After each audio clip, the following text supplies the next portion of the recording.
honestly, if you think about it, this is a big popularity contest. It is a popularity contest. You don't have any animosity towards anybody.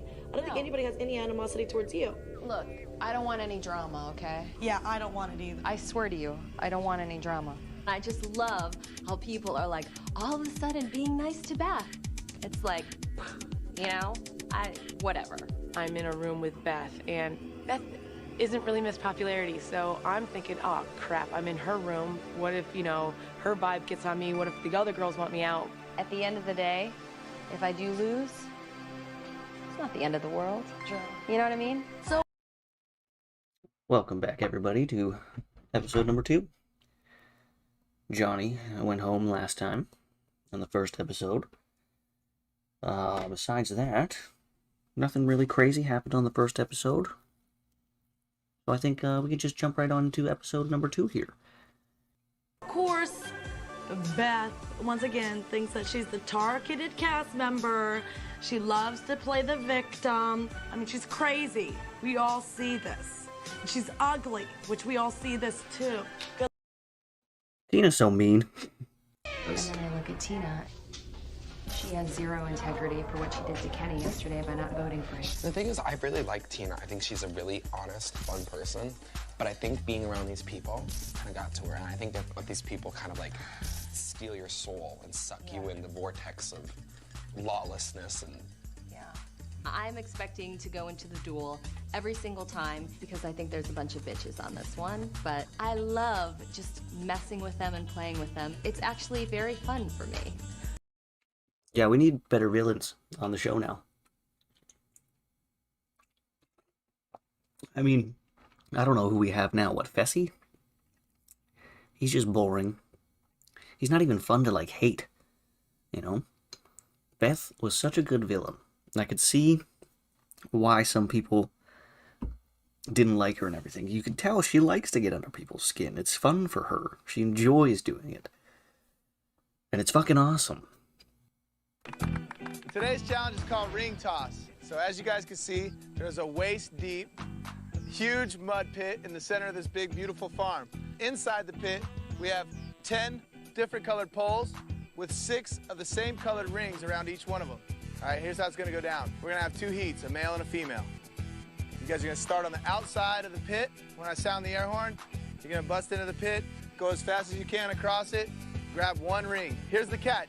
You're not going for your own color. You're gonna be going for all of your opponent's colors, because once any of those 6 colors are outside the pit on their designated posts, that player is automatically eliminated. Alright, so if that was a little bit confusing for anybody, basically, you got individual poles and rings, all with a different color on them. You get a color, but your goal is to not go and get your colored rings back to your pole. The goal is to get all of the opponent's colored rings back to their color. So, clearly, this opens up a lot for alliances and teamwork, and basically whoever doesn't have the most friends, basically, is probably going to be out first, or whoever the house wants out first is going to be out first. Dude, I look fly in the Speedos, dude. You gotta have what you work with, you know what I'm saying? I'm dead sexy, baby. Wes, you better put a lot of sunscreen on. You're starting to glow. Some of these boys like to think they're large and in charge, but when they got down to those little Speedos, some of them weren't too large. On my hit list is definitely Wes. He's good in the water. I think Tyler, a lot of people are afraid of because he's also a swimmer and fast in the water. Well, as we see here, Kenny and Wes just couldn't help themselves from trying to one-up each other and be all macho man. I could just picture them standing there like, what, you wanna fucking wrestle, bro? I'll fucking wrestle, bro. Let's fucking wrestle, bro. And of course, the only reason they just wanted to touch each other. They just wanted to touch each other. I'm looking around on what to do, and I see that White, Kenny himself, doesn't have but 1 ring on his pole. Somehow that dumb fool got some dumb luck. I might be able to sneak under the radar with this one.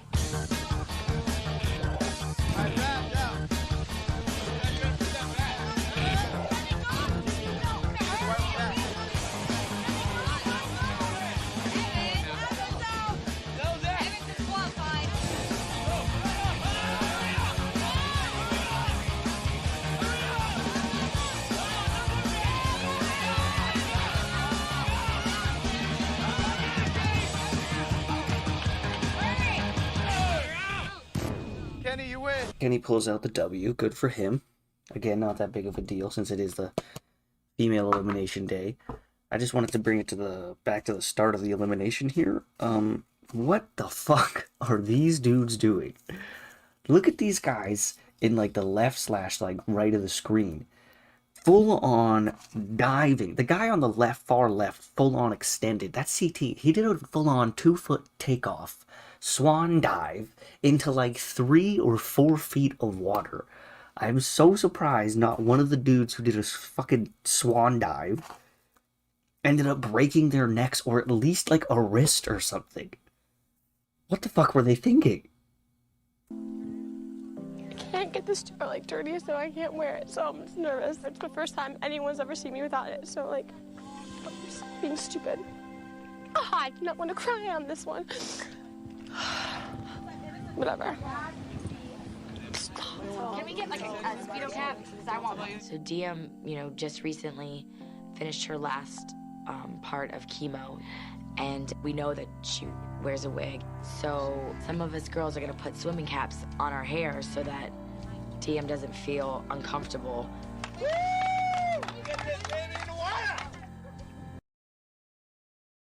Now, what Diem is about to do, it's not going to look like a big deal or a huge thing, but it really is. But I would just like to shout out Robin and the other girls trying to do a little bit of something to make Diem feel more comfortable and safe. It's a really nice thing to see. But yeah, let's just watch Diem and what I think is one of the bravest moments on like reality TV ever. Diem's really scared because she knows that she has to take her wig off, and you know, her hair is growing back from having cancer, so it's like she hasn't even let her dad see her without her hair. And so it's this huge moment that I don't even think people really understood.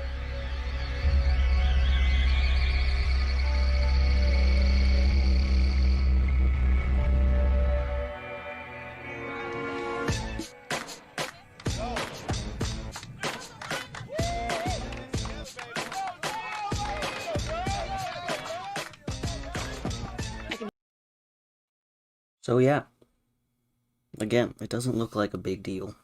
Doesn't look like it'd be that hard to do, but if you could just put yourself in her shoes, which I know a lot of people aren't able to do, but take your biggest insecurity, what you might even think your biggest flaw is. And not only do you have to expose that to your friends and strangers that you don't even know, but also on national television. Something that you haven't even shown your own father. And for her to go out there and do it, in my opinion, is pretty damn fucking brave. Shock, you know, like, oh. And then I hear Derek, and he's like, "Gee, you look good." And then I start crying because it makes me feel nice. And at that moment, when she takes her wig off and turns into G.I. Jane, looking like a little sexy supermodel secret agent. There's something weird, just ripping that thing off sounded kind of good. Damn right, CT. She does look like a motherfucking Jodie Foster G.I. Jane. She looks like a badass. And she did it like a badass. Because she didn't have to do this. She could have just gave up, you know, said, you know what, I'll go into the elimination. I'm not going to take my wig off in front of all these people on TV and let it get to her, and, you know, cause her to miss out on something. And, you know, not give that little bit of an inspirational moment to a lot of the people in the house. There's clips that I haven't shown, actually, that people will, that say how inspirational it is and how much that moment even meant to them. So, I feel like a proud dad right now.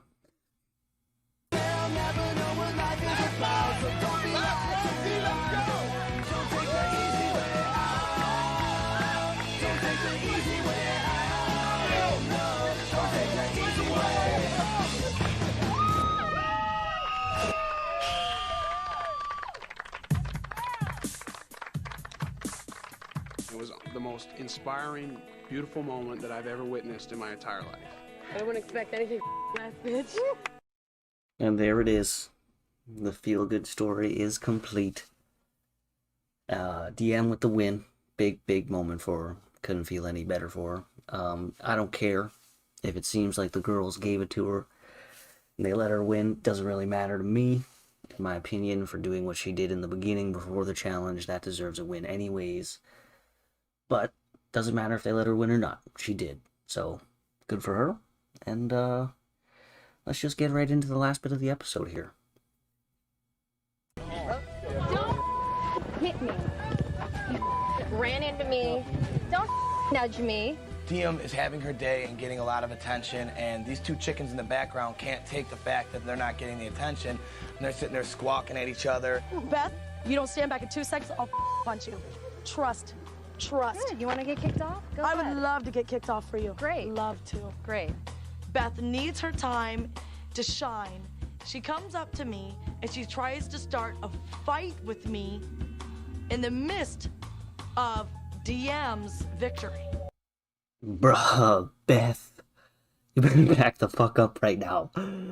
Oh my god, look at Tina. Look at them shoulders, man. She got them all rolled forward and shit, like she's ready to just pop, pop, pop. Damn, I wouldn't want to get punched in the face by Tina. Beth, you need to back the hell up. With me. Stop my ass. You think I'm afraid of you? I'm not afraid of you. Beth. Tina. Beth convinces me. Do it. Do it. Beth. Tina.